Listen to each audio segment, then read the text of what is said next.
शांताकारं भुजंगशयनं पद्मनाभं सुरेशं विश्वाधारं गगनसदृशं मेघवर्णं शुभांगं लक्ष्मीकान्तं कमलनयनं योगिभिर्ध्यानगम्यं वंदे विष्णु भवभयहरं सर्वलोकैकनाथं।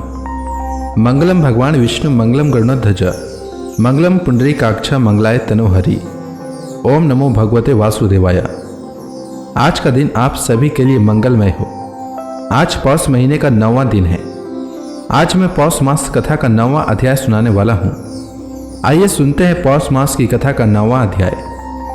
सूत जी आगे कहते हैं, अंत्येष्टि क्रिया के बाद अपने भाइयों के साथ कुरुपति महाराज युधिष्ठिर, धृतराष्ट्र, पुत्र शोक से व्याकुल गांधारी, कुंती और द्रौपदी सब बैठकर मरे हुए स्वजनों के लिए शोक करने लगे।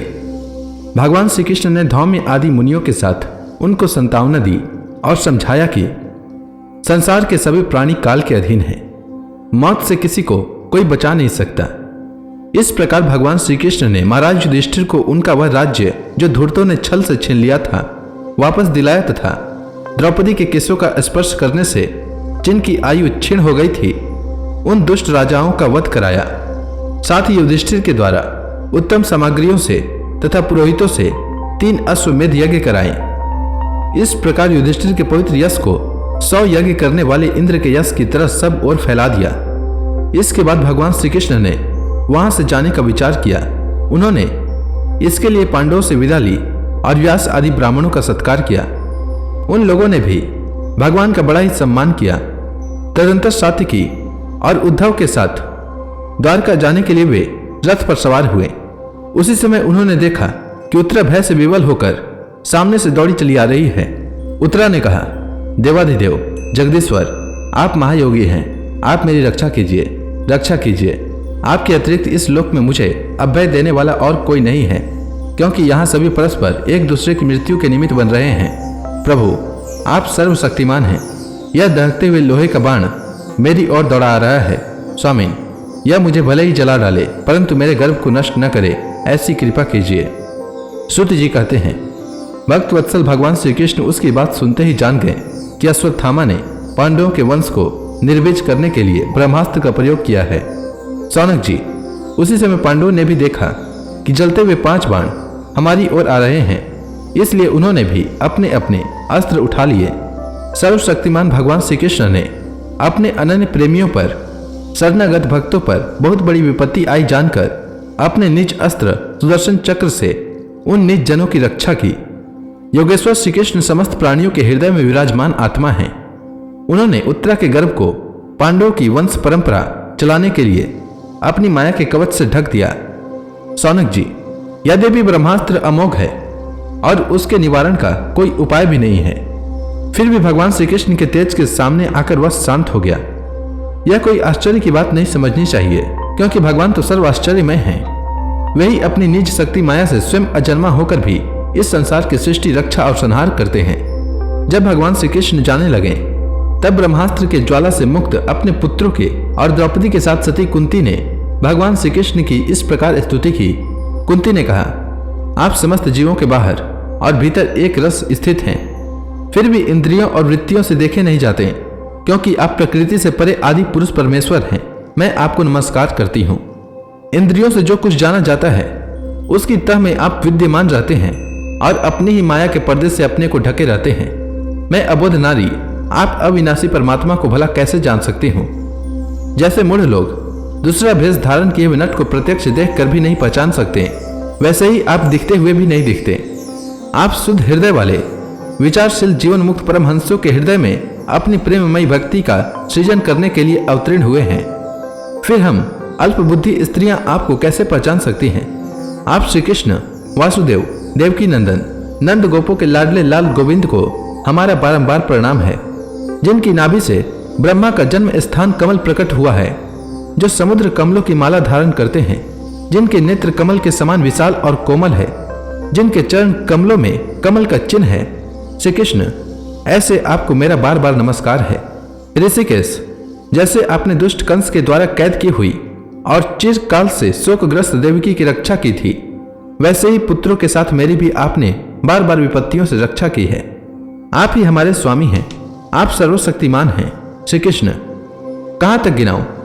विष से, लक्षागृह की भयानक आग से, हिडिंब आदि राक्षसों की दृष्टि से, दुष्टों की द्युत सभा से, वनवास की विपत्तियों से, और अनेक बार के युद्धों में अनेक महारथियों के शस्त्रास्त्रों से, और अभी अभी इस अश्वत्थामा के ब्रह्मास्त्र से भी आपने ही हमारी रक्षा की है। जगत गुरु, हमारे जीवन में सर्वदा पद पद पर विपत्तियां आती रहे, क्योंकि विपत्तियों में ही निश्चित रूप से आपके दर्शन हुआ करते हैं, और आपके दर्शन हो जाने पर फिर जन्म मृत्यु के चक्कर में नहीं आना पड़ता। ऊंचे कुल में जन्म, ऐश्वर्य, विद्या और संपत्ति के कारण जिनका घमंड बढ़ रहा है, वह मनुष्य तो आपका नाम भी नहीं ले सकता, क्योंकि आप तो उन लोगों को दर्शन देते हैं जो अकिंचन हैं। आप निर्धनों के परम धन हैं। माया का प्रपंच आपका स्पर्श भी नहीं कर सकता। आप अपने आप में ही विहार करने वाले परम शांत स्वरूप हैं। आप ही केवल मोक्ष के अधिपति हैं। आपको मैं बार बार नमस्कार करती हूँ। मैं आपको अनादि, अनंत, सर्वव्यापक, सबके नियंता, काल रूप परमेश्वर समझती हूँ।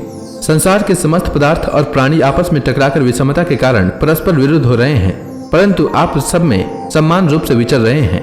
भगवान, आप जब मनुष्यों की सी लीला करते हैं, तब आप क्या करना चाहते हैं यह कोई नहीं जानता। आपका कभी कोई न प्रिय है और न कोई अप्रिय। आपके संबंध में लोगों की बुद्धि ही विषम हुआ करती है। आप विश्व के आत्मा हैं, विश्व रूप हैं। न आप जन्म लेते हैं और न कर्म ही करते हैं, फिर भी पशु, पक्षी, मनुष्य, ऋषि आदि में आप जन्म लेते हैं और उन योनियों के अनुरूप दिव्य कर्म भी करते हैं। यह आपकी लीला ही तो है। जब बचपन में आपने दूध की मटकी फोड़कर यशोदा मैया को तंग किया था, तब उन्होंने आपको बांधने के लिए हाथ में रस्सी ली थी। तब आपकी आंखों में आंसू छलक आए थे, काजल कपड़ों पर बह चला था, नेत्र चंचल हो रहे थे और भय की भावना से आपने अपने मुख को नीचे की ओर झुका लिया था। आपकी उस दशा का, लीला छवि का ध्यान करके मैं मोहित हो जाती हूँ। भला जिससे भय भी भय मानता है, उसकी यह दशा। आपने अजन्मा होकर भी जन्म क्यों लिया है, इसका कारण बतलाते हुए कोई कोई महापुरुष यूं कहते हैं कि जैसे मलयाचल की कीर्ति का विस्तार करने के लिए उसमें चंदन प्रकट होता है, वैसे ही अपने प्रिय भक्त पुण्य शोक राजा यदु की कीर्ति का विस्तार करने के लिए ही आपने उनके वंश में अवतार ग्रहण किया है। दूसरे लोग यूं कहते हैं कि वासुदेव और देवकी की पूर्व जन्म में आपसे यही वरदान प्राप्त किया था, इसलिए आप अजन्मा होते हुए भी जगत के कल्याण और दैत्यों के नाश के लिए उनके पुत्र बने हैं। कुछ और लोग यूं कहते हैं कि यह पृथ्वी दैत्यों के अत्यंत भार से समुद्र में डूबे हुए जहाज की तरह डगमगा रही थी, पीड़ित हो रही थी। तब ब्रह्मा की प्रार्थना से उसका भार उतारने के लिए ही आप प्रकट हुए। कोई महापुरुष यूं कहते हैं कि जो लोग इस संसार में अज्ञान, कामना और कर्मों के बंधन में जकड़े हुए पीड़ित हो रहे हैं, उन लोगों के लिए श्रवण और स्मरण करने योग्य लीला करने के विचार से ही आपने अवतार ग्रहण किया है। भक्तजन बार बार आपके चरित्र का श्रवण, गान, कीर्तन एवं स्मरण करके आनंदित होते रहते हैं। वही अविलंब आपके उस चरण कमल का दर्शन कर पाते हैं जो जन्म मृत्यु के प्रवाह को सदा के लिए रोक देता है। प्रभु, क्या आप अपने आश्रित और संबंधी हम लोगों को छोड़कर जाना चाहते हैं? आप जानते हैं कि आपके चरण कमलों के अतिरिक्त हमें और किसी का सहारा नहीं है। पृथ्वी के राजाओं के तो हम यूं ही विरोधी हो गए हैं। जैसे जीव के बिना इंद्रियां शक्तिहीन हो जाती है, वैसे ही आपके दर्शन बिना यदुवंशियों के और हमारे पुत्र पांडवों के नाम तथा रूप का अस्तित्व ही क्या रह जाता है। गदाधर, आपके विलक्षण चरण चिन्हों से चिन्हित यह कुरुजांगल देश की भूमि आज जैसी स्वाभाविमान हो रही है, वैसी आपके चले जाने के बाद न रहेगी। आपकी दृष्टि के प्रभाव से ही यह देश पकी हुई फसल तथा लता वृक्षों से समृद्ध हो रहा है। वन, पर्वत, नदी और समुद्र भी आपकी दृष्टि से ही वृद्धों को प्राप्त हो रहे हैं। आप विश्व के स्वामी हैं, विश्व के आत्मा हैं और विश्व रूप हैं। यदुवंशियों और पांडवों में मेरी बड़ी ममता हो गई है। आप कृपा करके स्वजनों के साथ जोड़े हुए इस स्नेह की दृढ़ फांसी को काट दीजिए।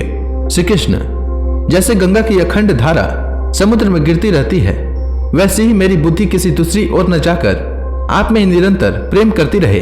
श्री कृष्ण, अर्जुन के प्यारे सखा यदुवंश शिरोमणि, आप पृथ्वी के भार रूप राजवेशधारी दैत्यों को जलाने के लिए अग्नि स्वरूप हैं। आपकी शक्ति अनंत है। गोविंद, आपका यह अवतार गौ, ब्राह्मण और देवताओं का दुख मिटाने के लिए ही है। योगेश्वर, चराचर के गुरु भगवान, मैं आपको नमस्कार करती हूँ। श्रुति जी कहते हैं, इस प्रकार कुंती ने बड़े मधुर शब्दों में भगवान की अधिकांश लीलाओं का वर्णन किया। यह सब सुनकर भगवान श्री कृष्ण अपनी माया से उसे मोहित करते हुए से मंद मंद मुस्कुराने लगे। उन्होंने कुंती से कह दिया, अच्छा ठीक है, और रथ के स्थान से वे हस्तिनापुर लौट आए। वहां कुंती और सुभद्रा आदि देवियों से विदा लेकर जब वे जाने लगे तब राजा युधिष्ठिर ने बड़े प्रेम से उन्हें रोक लिया। राजा युधिष्ठिर को अपने भाई बंधुओं के मारे जाने का बड़ा शौक हो रहा था। भगवान की लीला का मर्म जानने वाले व्यास आदि महर्षियों ने और स्वयं अद्भुत चरित्र करने वाले भगवान श्री कृष्ण ने भी अनेकों इतिहास कहकर उन्हें समझाने की बहुत चेष्टा की, परंतु उन्हें संतावना न मिली। उनका शोक न मिटा। शौनक आदि ऋषियों धर्मपुत्र राजा युधिष्ठिर को अपने स्वजनों के वध से बड़ी चिंता हुई। वे अविवेक युक्त चित्त से स्नेह और मोह के वश में होकर कहने लगे, भला मुझ दुरात्मा के हृदय में बसे हुए इस अज्ञान को तो देखो। मैंने सियार कुत्तों के आहार इस अनात्मा शरीर के लिए अनेक अक्षोहिणी सेनाओं का नाश कर दिया। मैंने बालक, ब्राह्मण, संबंधी, मित्र, चाचा, ताऊ, भाई बंधु और गुरुजनों से द्रोह किया है। करोड़ों वर्षों से भी नरक से मेरा छुटकारा नहीं हो सकता।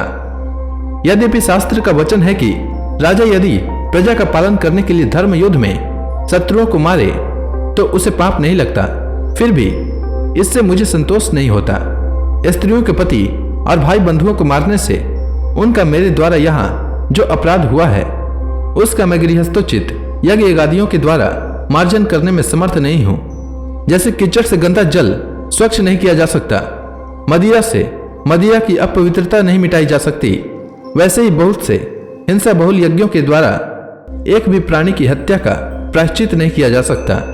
तो इसी के साथ यह अध्याय समाप्त हुआ। इसके आगे की कथा मैं कल के अध्याय में सुनाऊंगा।